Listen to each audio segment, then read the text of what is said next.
एक बार बलराम सहित ग्वाल बाल खेलते खेलते यशोदा के पास पहुंचे और यशोदा जी से कहा, माँ कृष्ण ने तो आज मिट्टी खाई है। यशोदा ने कृष्ण के हाथों को पकड़ लिया और धमकाने लगी कि तुमने मिट्टी क्यों खाई है।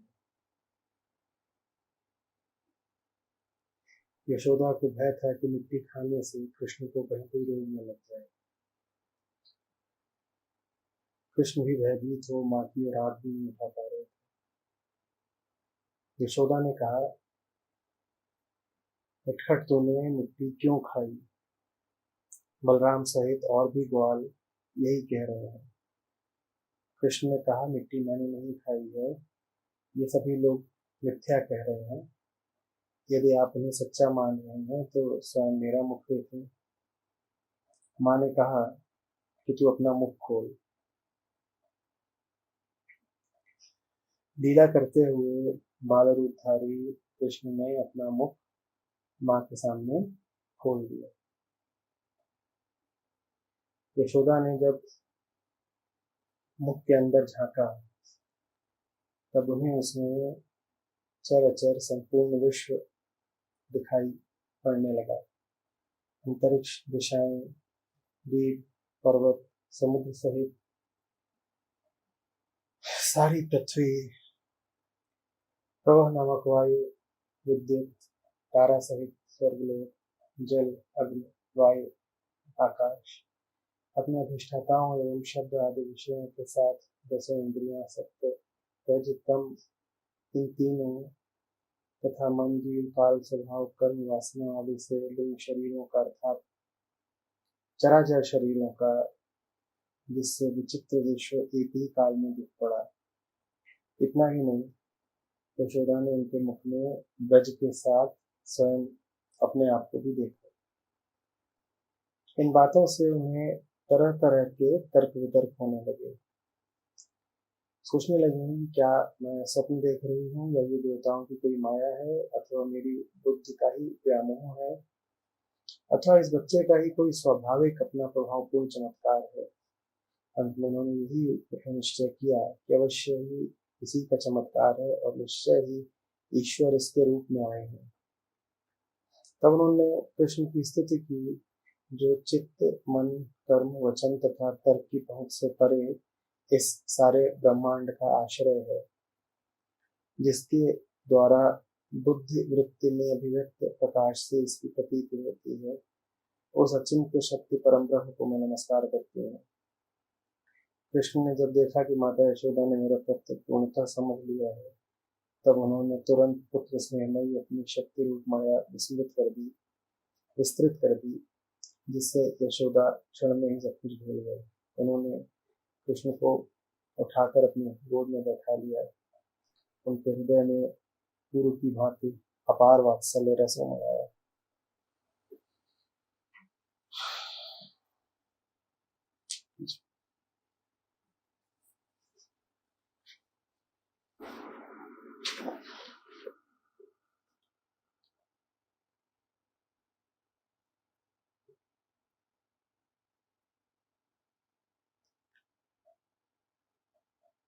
जानना क्या है?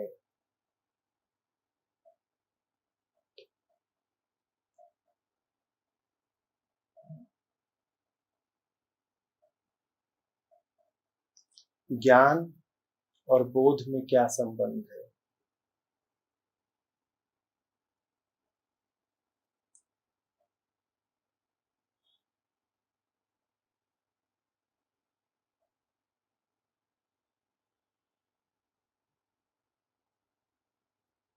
प्रेम क्या कर डालता है?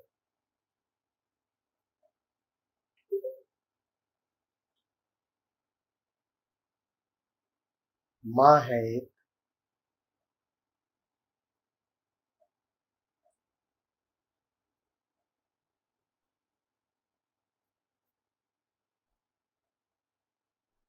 और अपने बच्चे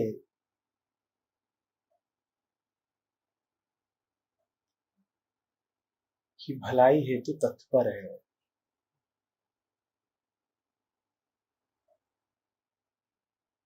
उसे नहीं स्वीकार कि बच्चे का किसी भी तरह अहित हो जाए।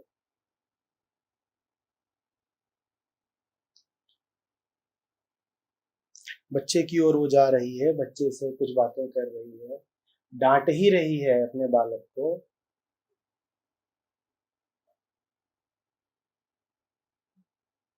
इस कारण कि बालक का कुशल रहे, बालक को किसी प्रकार की हानि क्षति न पहुंचे।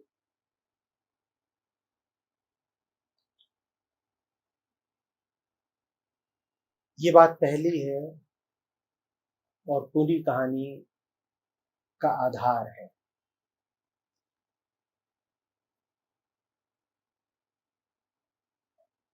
जो कुछ भी दिखा यशोदा को, जो भी जाना यशोदा ने, वो जाना उन्होंने एक दृष्टा बनकर, एक विषयी बनकर। प्रश्न ये है कि ये दृष्टा, ये विषयी दृश्य की ओर, विषय की ओर सर्वप्रथम आकर्षित हुआ क्यों था? मां बच्चे की ओर गई क्यों थी? मां बच्चे की ओर गई थी अपने स्वार्थ की खातिर नहीं, बच्चे की भलाई की खातिर। यही प्रेम तत्व है, यही प्यार का सार है।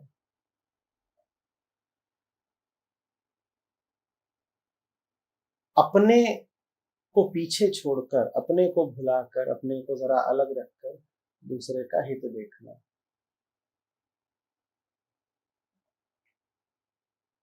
दो तरीकों से हम जाते हैं किसी की भी ओर। एक तरीका होता है दूसरे की ओर जाना, ताकि दूसरे को माध्यम बना करके अपने स्वार्थ की पूर्ति की जा सके। ये वो सामान्य तरीका है जिससे कोई भी जीव दूसरे से कोई नाता रखता है, दूसरे की ओर जाता है, दूसरे से संबंध बनाता है। जब आप दूसरे से संबंध बनाते हो अपनी खातिर, तब आपको दूसरे में सिर्फ अपना क्षुद्र स्वार्थ ही दिखाई देता है, क्योंकि दूसरे को आपने इससे अधिक कुछ जाना ही नहीं है।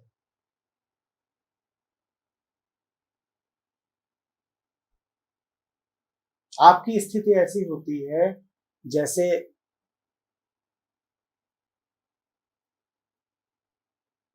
किसी दीवार में एक, दो या चार ईंटों की कमी हो। ईंटों के ना होने की वजह से दीवार में छेद रह गए हैं, वो आंखों को खटकते हो। अब इन चार ईंटों की पूर्ति के लिए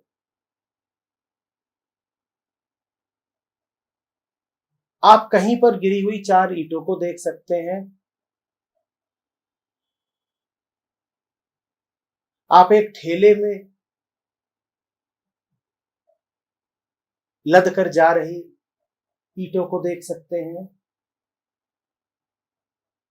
आप ईंट के पूरे भट्टे को देख सकते हैं,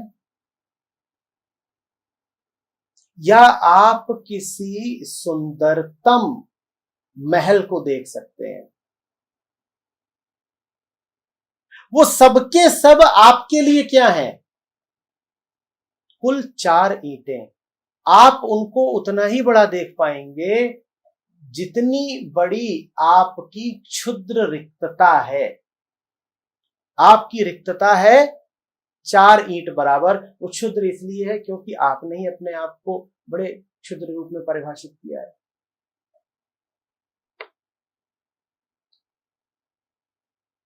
आपकी हालत उस आदमी जैसी होगी जो कुछ बहुत बड़े को भी देखे तो उसे बड़ा दिखाई न दे, क्योंकि उसकी नजर छोटे पर है। 4 ईंट दिखे तो भी 4 ईंट, और पूरा महल दिखे तो भी उस महल की भव्यता और सौंदर्य से आपको कोई सरोकार नहीं होगा। वो पूरा महल आपके लिए क्या होगा? कुल 4 ईंट। ठीक वैसे जैसे कि किसी लुटेरे के सामने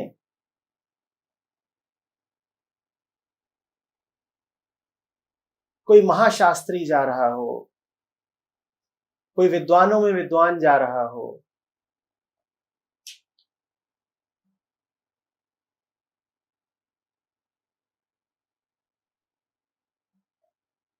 कोई बुद्ध जाता हो, कोई कबीर जाता हो, कोई ऐसा जाता हो जिसके हृदय में अनंतता का वास हो, तो भी उस लुटेरे के लिए बुद्ध की चाहे कबीर की क्या कीमत होगी? वो 2-4 रुपए जो बुद्ध की गांठ में होंगे, जो कबीर के हाथ में होंगे। क्योंकि आप क्षुद्र हो, इसीलिए जो अति विशाल है, अति महत है, वो भी आपके लिए छोटा ही हो जाता है।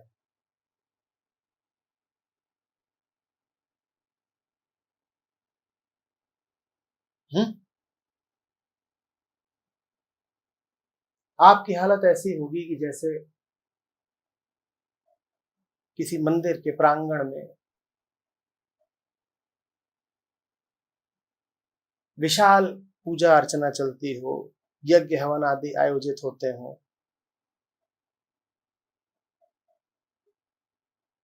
पर मंदिर के बाहर एक कुत्ता घूम रहा है, उसको सरोकार किससे है?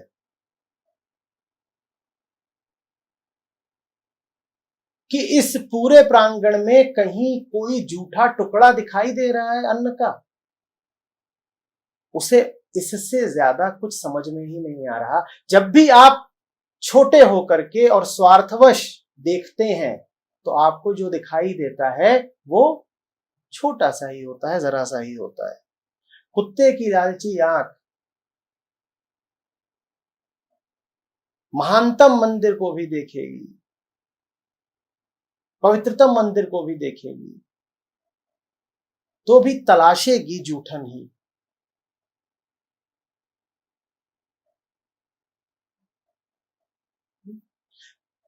ये वो सामान्य तरीका है जिससे एक इंसान दूसरे इंसान से रिश्ता बनाता है। हम स्वार्थ की आंखों से दूसरे को देखते हैं, दूसरे में हमें सिर्फ कुछ छोटा सा, कुछ जरा सा, बहुत ही मामूली, बहुत ही क्षुद्र नजर आता है। फिर हम कहते हैं कि संसार में जो कुछ है वो सीमित है, क्षणभंगुर है, पूरा नहीं पड़ता। पूरा पड़ेगा कैसे? आप जिस तरीके से देख रहे हैं, आपको कुछ भी बड़ा कभी दिखाई दे ही नहीं सकता। आपको जो दिखेगा जरा सा ही दिखेगा। अब ये बड़ी विचित्र स्थिति है। आपको जरा सा इसलिए दिख रहा है क्योंकि आपकी मांग ही जरा सी है, लेकिन चूंकि आपको जरा सा दिख रहा है, आपकी शिकायत भी ये है कि दुनिया में जो कुछ है वो नाकाफी है, इतना मामूली है कि हमें पूरा नहीं पड़ता। उसे नाकाफी और मामूली बनाया किसने? हमारी दृष्टि में, हमारे देखने के तरीके में, हमारे संबंधों में।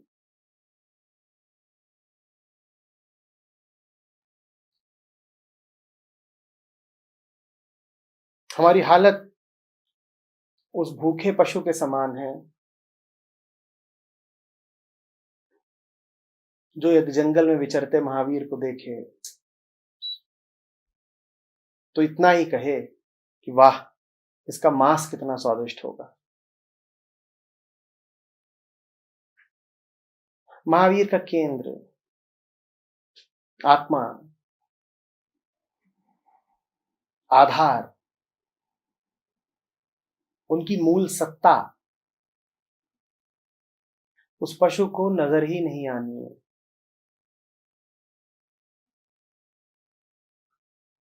उसको नजर आना है कुछ बहुत छोटा सा, क्या?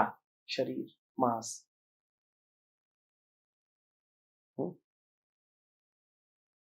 ये परिणाम होता है जब हम दूसरे की ओर जाते ही लघुता के केंद्र से हैं, रिक्तता के केंद्र से हैं, स्वार्थ के केंद्र से हैं। वास्तव में जहां लघुता होगी वहां स्वार्थ का आना तय है।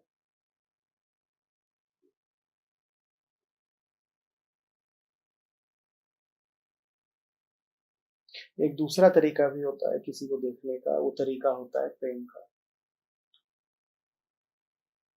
वो तरीका होता है दूसरे की ओर जाना इसलिए नहीं कि दूसरे से कुछ छीनना झपटना है, दूसरे से कुछ हासिल कर लेना है, बल्कि इसलिए कि अपने पास इतना है कि दूसरे के साथ बांट लेना है।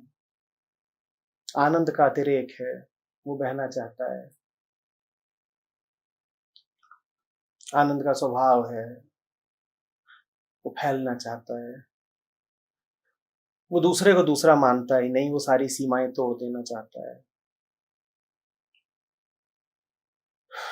वो व्यक्तिगत सत्ता के बंधनों में बंधता ही नहीं, वो सार्वभौम हो जाना चाहता है। यशोदा इस तरीके से, इसी तरीके से कृष्ण के पास जा रही है। उन्हें कुछ चाहिए नहीं, उन्हें देना है। उन्हें अपनी भलाई नहीं देखनी है, वो उस बालक की भलाई देख रही है। और जब आप प्रेम में किसी के पास जाते हो तो एक जादू घटता है। वो जादू ये है कि चूंकि आपने क्षुद्रतावश दूसरे की ओर कदम नहीं बढ़ाया है, इसीलिए दूसरे में भी आपको अब कोई क्षुद्रता दिखाई नहीं देगी। इस बात को गौर से समझना। चूंकि आपने क्षुद्रतावश दूसरे की ओर कदम नहीं बढ़ाया है, तो आपको भी अब दूसरे में क्षुद्रता नहीं दिखाई देगी। इसका विपरीत भी फिर ठीक जान लो। छोटे होकर के, अपने आप को लघु और अल्प जान करके जब भी किसी की ओर जाओगे तो दूसरा भी लघु और अल्प ही नजर आएगा। हम इसकी बात कर चुके हैं। यशोदा कृष्ण की ओर जा रही हैं पूर्णता के भाव से। कुछ छलक रहा है भीतर जो बालक तक पहुंच जाना चाहता है। यह विशुद्ध मातृत्व है। यह है वो जो जन्म देता है। यह परमात्मा तत्व है। पहली मां परमात्मा है ना। यशोदा इस वक्त मां से जरा सा ऊपर उठ गई है। वो विशुद्ध मां हो गई है। वो मात्र देने जा रही है। कुछ छोटा नहीं उनके भीतर, कुछ ऐसा नहीं जो भरे जाने की, पूरे किए जाने की मांग करता हो। तो जाहिर ही है कि जादू घटेगा, और जादू घटा। मां यदि छोटी सी मां होती तो उसे बालक भी सामने छोटा सा ही दिखाई देता। मां अब छोटी मां नहीं है। मां को संयोगवश, अनुग्रहवश, दैववश, कृष्ण की अनुकंपावश, परमात्मा के प्रसाद रूप में एक ऐसा क्षण नसीब हुआ है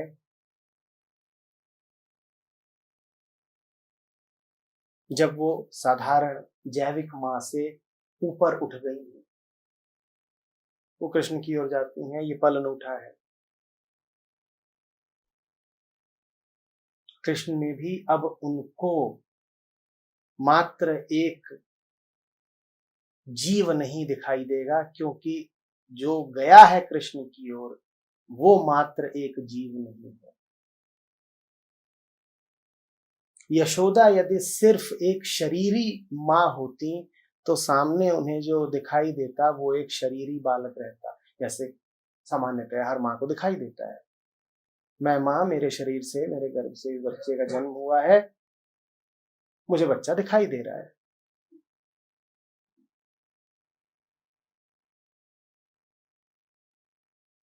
विराट गया है, विराट की आंखों से देख रहा है, स्वाभाविक ही है कि विराट ही दिखाई देना है। कहानी कहती है कृष्ण ने मुंह खोला, यशोदा जांचना चाहती थी मिट्टी है कि नहीं, यशोदा को ब्रह्मांड दिखाई दिया। आप ब्रह्मांड को छोड़िए, ब्रह्म पर आइए। ब्रह्म का अर्थ है वो जो पूर्ण है, ब्रह्म का अर्थ है वो कि जिसमें कोई कमी नहीं, ब्रह्म का अर्थ है वो जो वृहद से वृहदतर होता ही जाता हो, जो लगातार बढ़ता ही जाता हो, जो पूर्ण से पूर्णतर की यात्रा पर हो, उसे ब्रह्म कहते हैं। जो पूर्ण होकर के भी कभी पूर्ण ना हो उसे ब्रह्म कहते हैं। जो पूर्ण इतना हो कि उसका सब कुछ छिन जाए तो भी पूर्ण रहे, उसे ब्रह्म कहते हैं। ब्रह्म वो जो इन दोनों विरोधाभासों को साथ लेकर के चले, वो कभी अपनी सीमा पर नहीं पहुंचता, वो कभी पूर्णतया पूर्ण नहीं हो जाता, अन्यथा सीमित हो जाएगा। ये पहली बात। दूसरी बात, वो इतना पूर्ण है, इतना पूर्ण है कि उसमें से सब कुछ हटा दो तो भी वो पूर्ण ही रहता है। ये दोनों बातें दिखने में परस्पर विरोधी हैं, है नहीं, और यदि हैं भी तो हों। ब्रह्म को हमारी बुद्धि, हमारी युक्ति, हमारे तर्क से कोई लेना देना नहीं। हमें लगती हैं यदि ये तर्क विरोधी तो लगती रहे। ब्रह्म ने देखा, ब्रह्म ही दिखेगा। ये होता है प्यार भरी दृष्टि का कमाल। तुम जाते तो हो किसी छोटे से को देखने, उस छोटे से में तुम्हें पूरा दिख जाता है। ये प्यार की नजर का कमाल है। ये उस केंद्र का कमाल है जिससे आप दूसरे के साथ रिश्ता बना रहे हो। रिश्ता यदि प्रेम का है तो सामने वाला तुम्हारे लिए अब जीव नहीं रह जाएगा, कुछ और हो जाएगा। कृष्ण के मुख भर में ब्रह्मांड नहीं दिख गया यशोदा को,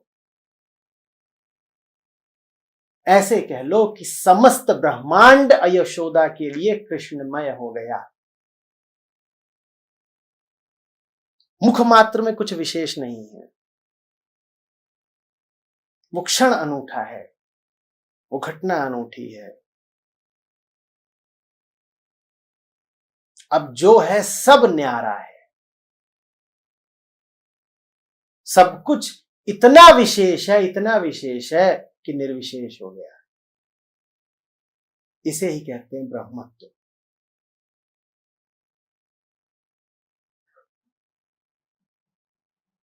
प्यार से जिसको भी देखोगे हैरत में पड़ जाओगे, ठगे ठगे खड़े रह जाओगे। ये तो फिर भी कृष्ण थे। तुम घास के एक तिनके को देख लो प्रेम से, भौचक्के रह जाओगे, ये क्या दिख गया। हाँ, ये उद्देश्य लेके मत जाना। ये कोई विज्ञान की प्रयोगशाला नहीं है कि पहले से तय करके गए हो कि आज ये प्रयोग करेंगे और प्रयोग का परिणाम भी कुछ कुछ अपेक्षित ही है। प्यार में पूर्वाग्रह नहीं होते, प्यार में परिणाम की मांग नहीं होती।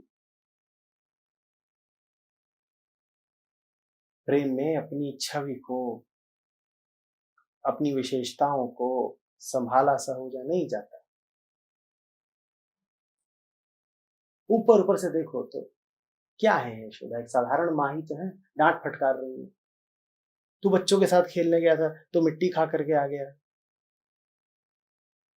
वो नहीं कह रही हैं कि मैं तो आज ब्रह्म हो करके असीम की दृष्टि से देखूंगी कृष्ण को, ऐसा उनका कोई दावा नहीं। यही तो खासियत है प्यार की, उसे खास होना नहीं होता। क्या खासियत है प्यार की? उसे खास होना नहीं होता। बड़े बड़े खासम खास प्यार में रास्ते की धूल बन जाते हैं।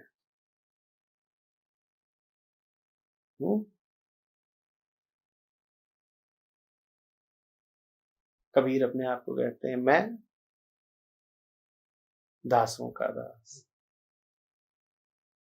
राम के प्यार में दासों का दास हो गया। अब तो ऐसा हो गया हूं जैसे पांव तले की घास।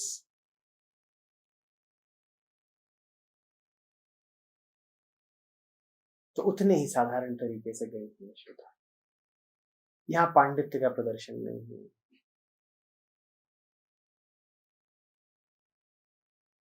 लेकिन प्रेम है, विशुद्ध प्रेम है। जहां प्रेम है वहां सत्य के दर्शन हो ही जाते हैं। कितनी ही बार कहा है मैंने तुमसे कि मात्र प्रेम में ही जाना जा सकता है। कहानी यही समझा रही है, प्यार से जाओगे जान जाओगे। क्या जान जाओगे? कृष्ण के शरीर को नहीं जान जाओगे, कृष्णत्व को जान जाओगे। प्यार से जब किसी के पास जाते हो तो उसके माध्यम से आत्मा को जान जाते हो। किसी के शरीर के पास जाना माने बस स्वार्थ, शरीर किसका है। जब प्रेमवश किसी के पास जाते हो तो कहने को जाते हो शरीर के पास। यशोदा ने भी कृष्ण के शरीर से ही सतही तौर पर अभिप्राय रखा है। यही तो कह रही है मुंह खोल मन शरीर। लेकिन इच्छा भलाई की है तो आत्मा के दर्शन हो गए, सत्य के दर्शन हो गए। जिज्ञासा से नहीं जान पाओगे, कौतूहल से नहीं जान पाओगे, प्रयोग से नहीं जान पाओगे।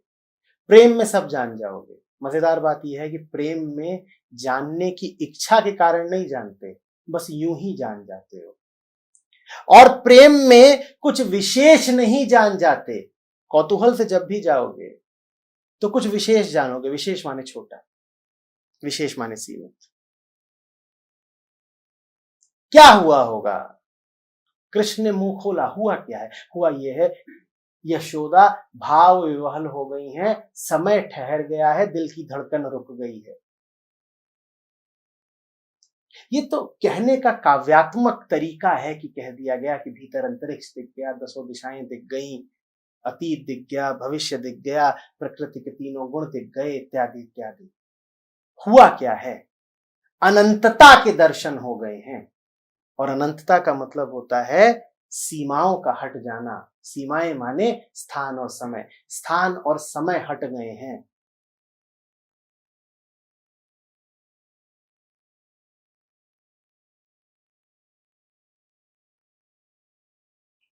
वो पल काल से उठ गया है। उस पल में यशोदा मिट गई हैं, उन्हें कालातीत के दर्शन हो गए।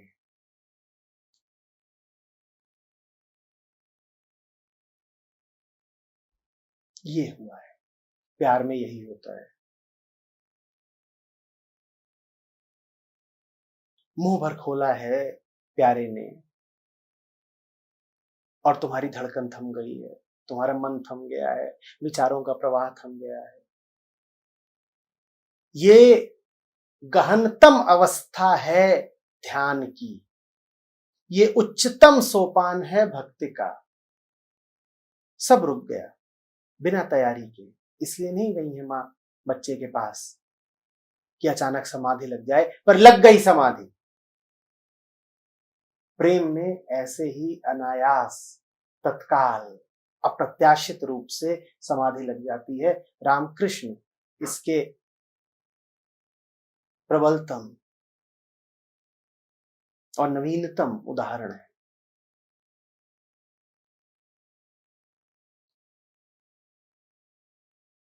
जा रहे हैं कहीं पर, अचानक कान में स्वर पड़ता है मां। बछड़ा दिख गया, गाय के पीछे पीछे जा रहा है। रामकृष्ण स्तंभित खड़े हो गए, अवाक, नाचने लग गए हैं। उसके बाद बेहोश होकर गिर पड़े हैं। ये है परम बोध। सब जान गए। तुम पूछोगे क्या जाने, तो तुम नासमझी का सवाल कर रहे हो, क्योंकि तुम कह रहे हो लिख के बताओ 1 2 3 4 5 क्या क्या जाना। तुम चाहते हो छोटी छोटी बातें बता दी जाएं जो जानी गई हैं। समस्त जानने का उद्देश्य क्या होता है? समस्त जानने का उद्देश्य होता है उस बिंदु पर आ जाना जहां जानने की कोई आवश्यकता न बचे। अगर बिना छोटी छोटी बातें जाने ही कोई उस बिंदु पर आ जाए जहां जानने की आवश्यकता न बचे, जहां बस एक आंतरिक आत्मिक परिपूर्णता रह जाए, तो फिर जानने से क्या प्रयोजन? क्यों जाने कोई? क्यों कोई ज्ञान इकट्ठा करे? प्रेम में ऐसा ही होता है। प्रेम में ज्ञान के बिना बोध हो जाता है। शॉर्टकट है। छोटी छोटी बातें जाने बिना बड़ी बात जान जाते हो। रास्ता तय किए बिना मंजिल पर पहुंच जाते हो, जो पंख लग गए। इस क्षण में यशोदा वो जान गई हैं जो बड़े बड़े पंडितों को जानना नसीब नहीं होता। इस क्षण में यशोदा वहां पहुंच गई हैं जहां पहुंचने के लिए सारे ज्ञानी उतावले रहते हैं, पर ज्ञान के माध्यम से कभी पहुंच नहीं पाते।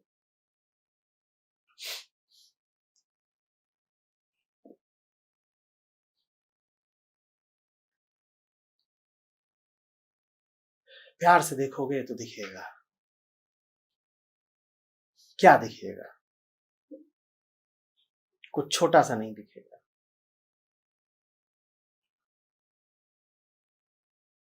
अब तुम जब तक देख रहे हो तो छोटा सा ही दिख सकता है। तो छोटा सा नहीं दिखना है अगर, तो ये पक्का है कि फिर देखने वाले भी तुम नहीं बचोगे। तो क्या कहा मैंने? अर्थात मैंने कहा कि प्यार से देखोगे तो खत्म हो जाओगे, तुम ही नहीं बचोगे। जब तुम नहीं बचते तो देखने वाली तुम्हारी छोटी सी आंख भी नहीं बचती। अब न दृष्टा है न दृश्य है, अब दर्शन है। अब दर्शन है। अब जाना। अब जाना। सब जान गए। क्या जान गए ये बताने बैठोगे तो मूढ़ कहलाओगे, कुछ बता नहीं पाओगे। बस पी लो, अमृत मिल तो गया। अब क्या डुगडुगी बचानी है? कहते हैं ना कभी मन मस्त हुआ, अब क्यों बोले? मन मस्त हुआ अब क्यों बोले? बताना क्या? और कबीर अभी पूरी बात नहीं कह रहे हैं। कबीर कहने से तो ऐसा लगता है जो बोलने का विकल्प है, पर कबीर बोलना चाह नहीं रहे। सच तो यह है कि कबीर बोलना चाहें भी तो बोल पाएंगे नहीं। ये बात कहने सुनने की है ही नहीं। बोलने की कोशिश करोगे तो जिस चीज का वृतांत देना चाहते हो, जिसका विवरण करना चाहते हो, वो चीज ही खो जाएगी।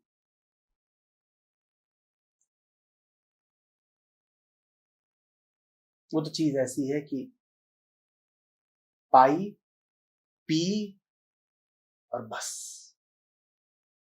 इसीलिए कहानी के अंत में जरा सा जिक्र आता है कि कृष्ण ने अपनी शक्ति का उपयोग करके मां को वो पूरी घटना विस्मृत करा दी। और माँ अपनी फिर दैहिक क्रियाओं में आगे बढ़ गई। कृष्ण को उठा करके चूमने लगी, उसका मुख साफ करने लगी, जो उनकी दिन प्रतिदिन की चर्या थी उसी पर चलने लगी। वो होना ही है। ज्ञान अगर मिल गया होता तो फिर यशोदा जरा अलग हो जाती, मन बदल जाता, व्यक्तित्व तो बदल जाता। अभी उन्हें ज्ञान नहीं मिला है, अभी उन्हें कुछ ऐसा मिला है जो सीधे आत्मा तक जाता है, आत्मा का आत्मा से जुड़ाव है, सत्य ही मिल गया है।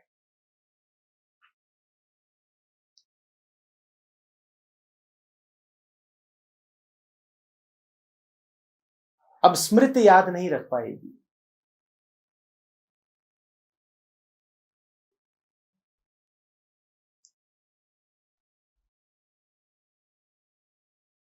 ज्ञान को स्मृति याद रखती है, ज्ञान मन पे बोझ बन जाता है, ज्ञान जीवन को, व्यक्तित्व को सतही तौर पर खूब प्रभावित करना शुरू कर देता है। प्रेम से सतही बदलाव नहीं आता, सतही बदलाव तो एक प्रकार का दिखावा होता है, झूठ होता है।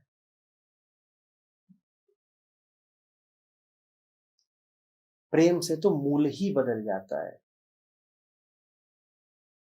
मन ही आत्मा में स्थापित हो जाता है।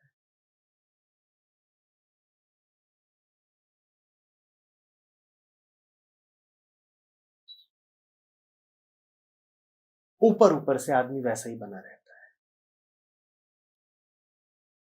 ऊपर ऊपर का बदलाव चाहते हैं ज्ञानी पंडित, दिखावा पसंद है।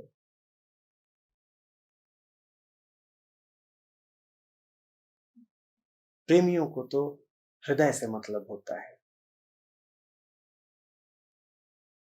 वहां तो असली घटना चुपचाप घटती है, एकांत में, शून्य में, मौन में।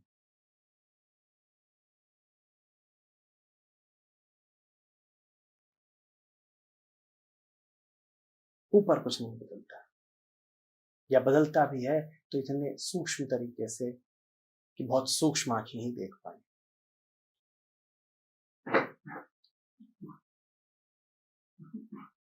धूल का हर कण कृष्ण है,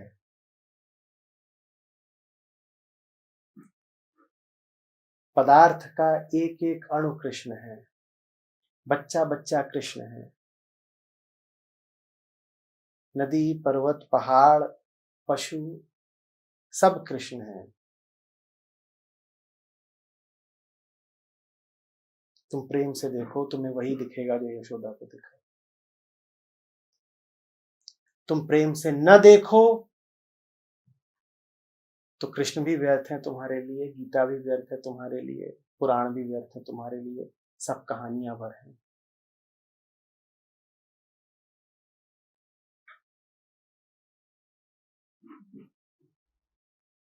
तुम पर है, प्रेम पर है।